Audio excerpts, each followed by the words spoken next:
Larry Holmes Part 2, January 22nd, 1988, today, 32 years ago. If you haven't seen Part 1, watch that first and come back to Part 2. Part 1 is going to build the foundation, the excitement, and the historical significance behind this fight as well. Okay, so before we go into the actual fight, I'm just going to go back a little bit into Mike Tyson's origins with Cus D'Amato. So Cus D'Amato, Mike's mentor. So originally, Mike is watching the Larry Holmes versus Muhammad Ali fight with Cus D'Amato in 1980, and Larry puts a beating on Ali.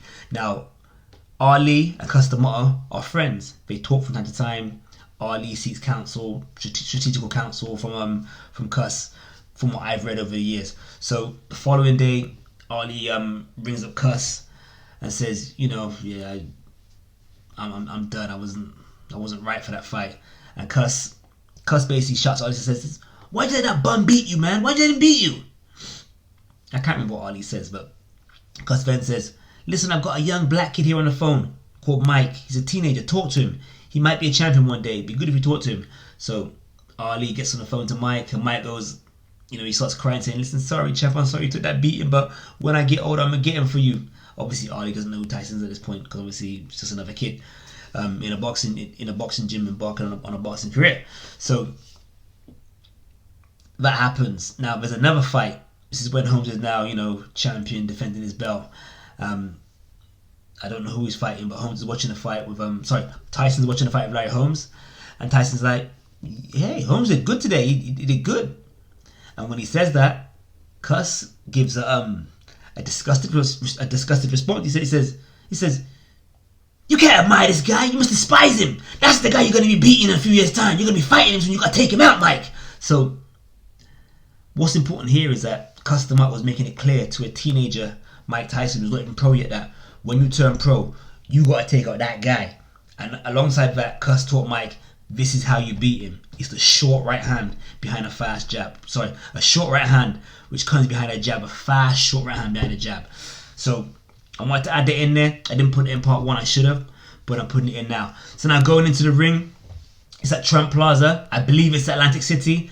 The house looks packed. The celebs were there. I don't have to go over that again. It looks packed. Larry Holmes comes out first. As we know, Larry Holmes is taking long to come out. He's getting Mike Tyson vexed. Tyson is punching his wall. He's punched the hole through his wall. Larry Holmes comes out. He's got on a white robe with some red trim, and they're playing that song, "Ain't No Stopping Us Now," the one that David Hay uses as well. Larry Holmes is doing a jog walk to the ring. He's like in a rush. He's got his entourage around him. As he's walking into the arena, the fans are mobbing him. They're trying to put their hands on his shoulders, on his head. It's almost like they finally, when you're dead and gone, or when you've retired, now they appreciate you, and they're showing Larry some love as he goes into the ring. The minute Larry gets into the ring, Mike straight out of his dressing room, walk into the ring, no robe, just bare chest, the WBC belt around his waist, his entourage are holding his other belts. Mike's walking. I don't hear no music, just to the ring, dripped in sweat. Mike gets into the ring. When Mike gets into the ring, we got Michael Buffer, who says, "Let's get ready to rumble." He introduces a legendary fighter, the guy who won the 1960 Olympics, the guy who regained his heavyweight belt in 1974, Muhammad Ali. The crowd go crazy. Ali has Parkinson's disease at this time, but he still looks well, still a big guy. He goes over to Larry Holmes, touches his fist. He then goes over to Mike Tyson, touches Mike Tyson's fist, and whispers something in his ear. Now, according to research and according to what Mike said, Ali said to Tyson, he said, "Get him for me." But we didn't hear him say that, but that's what we think he said. They do the announcements, the crowds are cheering, the fight starts. Round 1, here we go. Mike Tyson is definitely the bull, and Holmes the matador. Now, you can see on the body language that Holmes realizes that I'm fighting a young guy who's powerful, and he's on the back foot. He's sort of like circling around Mike and looking on Mike. Mike has no regards. I don't care if he was an all-time great heavyweight champion. I'm taking you out because Cus says, not much thrown by Larry Holmes. It's more footwork, trying to keep Mike at bay. He's keeping his hand out like a stick. Mike's going to the body a bit. Not much happens in round 1, but Mike wins the round. Mike throws more punches. I believe Mike lands 12 punches. Larry throws 3. Round 2. In round 2, Larry's trying to land with right hand. So he's not really throwing a jab, a lead right hand, but still using his footwork to get around Mike. But Mike's head movement is pretty good. He's missing. Larry Holmes is missing. He's throwing about 3 right hands, missed all 3. Mike Tyson going forward, bobbing and weaving, throwing a couple of body shots. Once again, around for Mike. Round 3, Larry Holmes comes out now, jabbing. Mike's in his crouch. Larry Holmes occasionally throwing an uppercut, not really hurting Mike. And then Larry Holmes switching to a lead right hand again. Mike going to the body, managed to throw some right hands. Got like about 5 seconds left. Mike traps Larry on the ropes. Mike throws out a jab, doesn't land it. Throws the right hand, catches Larry Holmes on the ropes. Larry Holmes throws an uppercut, which hits Mike. Mike is in his low crouch. Doesn't really hurt Mike.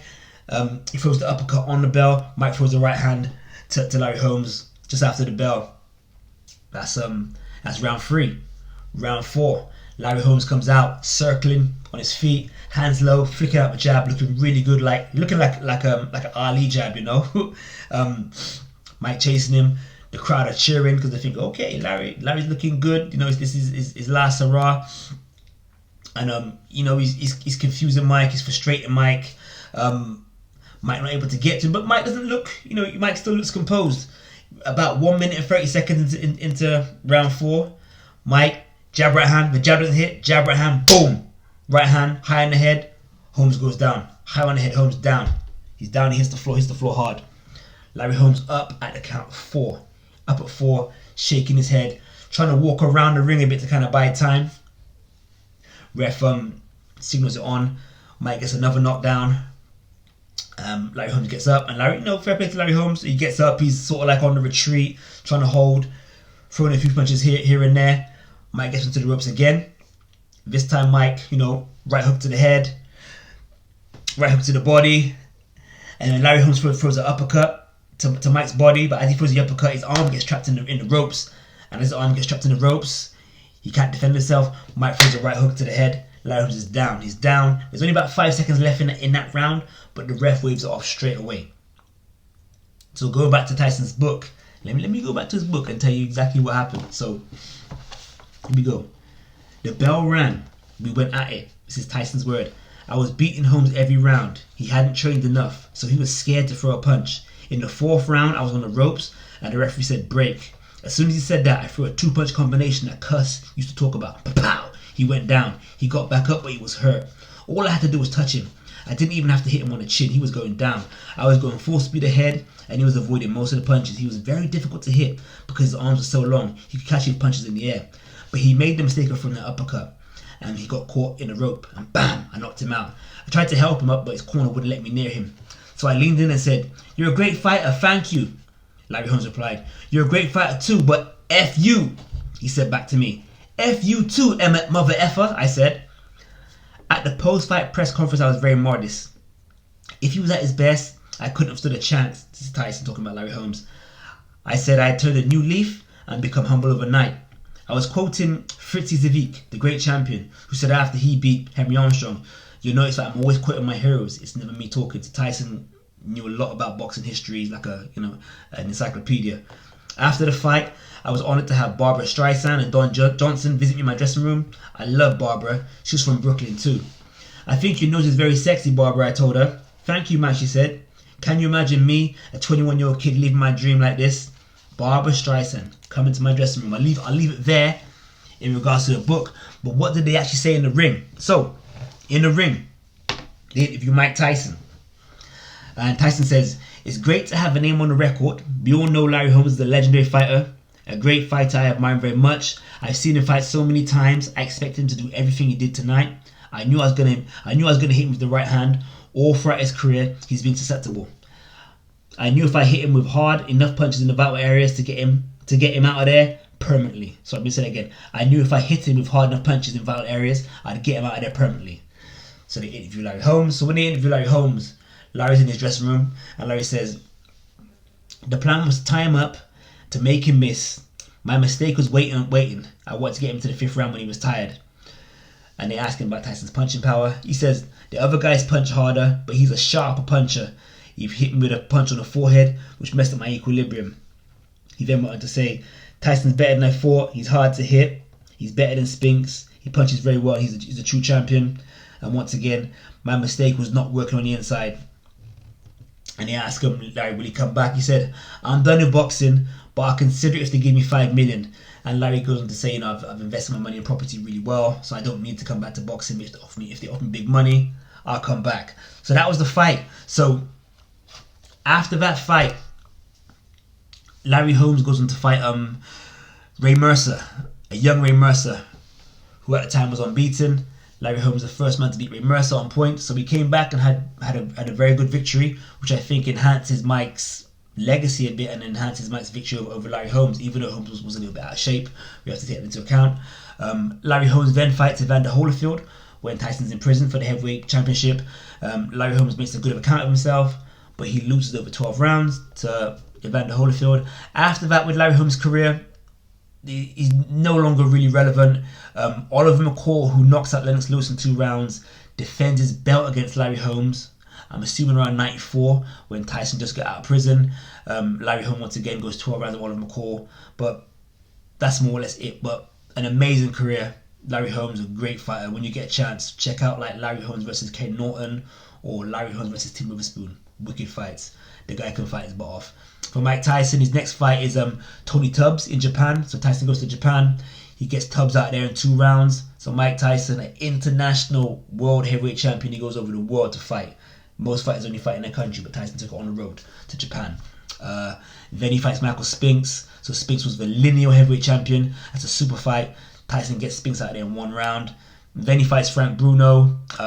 They're meant to fight in the UK, but that fight's in America, and he gets Bruno out there in 5 rounds.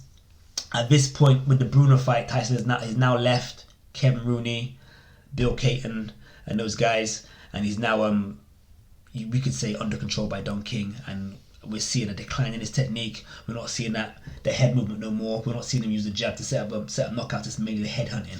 So that's the decline of Mike Tyson.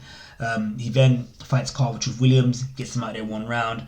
Then Buster Douglas, as we all know, biggest upset ever. He loses to Douglas. He's knocked out in the 10th round. But after the Douglas fight, he has 2 victories over, what's the guy's name? Henry Tillman, 1-round knockout, and then Alex Stewart. Then he fights Razor Ruddock. Razor Ruddock, very feared heavyweight, a very hard puncher.